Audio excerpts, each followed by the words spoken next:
Təsəvvür edirsiniz, bu insan həyatda qalmaq üçün, sağ qalmaq üçün sol əli ilə sağ qolunu dirsəkdən aşağı kəsərək həyatda qalmağa nail olur. Bəli, bu real bir hadisə idi. Hadisə 2003-cü ildə Amerika Birləşmiş Ştatlarında baş vermişdi. Alpinist Aron Ralston Amerika Birləşmiş Ştatlarında kanyona səyahət edir, səfərə çıxır. Bu barədə isə ailə üzvlərinə, yaxınlarına heç bir məlumat vermir. Kanyonda gəzən zaman qəflətən böyük bir daş parçası qoparaq onun sağ qolunu kanyonun divarına sıxır. Beləliklə də 5 gün bu adam burada çarəsiz vəziyyətdə qalır.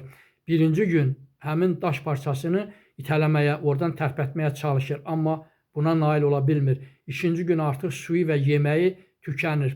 Üçüncü gün isə çətinliklə də olsa ailə üzvlərinə video vasitəsilə müraciət edir. Vida mesajı yazmaq istəyir. Artıq özünün öləcəyini düşünürdü. 4-cü, 5-ci günlər isə artıq qərar vermə yanına gəlib çatmışdı. Beləliklə o 5-ci gün qərar verir ki, özü ilə gətirdiyi kiçik bıçaqla sağ qolunu dirsəkdən aşağı kəssin və beləliklə də o sağ qolunu gətirdiyi bıçaqla dirsəkdən aşağı kəsərək kanyondan xilas olur. Amma dəhşətli anlar hələ qabaqda idi. Belə ki, o məcbur olub 10 kilometrlərlə məsafəni qan itirərək turistlərə və insanlara rast gəlir və beləliklə də o həyatda qalmağı bacarır.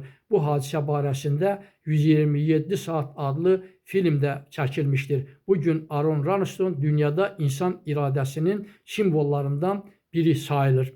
Bu tip videolar maraqlıdırsa kanalıma abunə ola bilərsiniz. Fikirlərinizi də rəydə bildirə bilərsiniz. Çox sağ olun.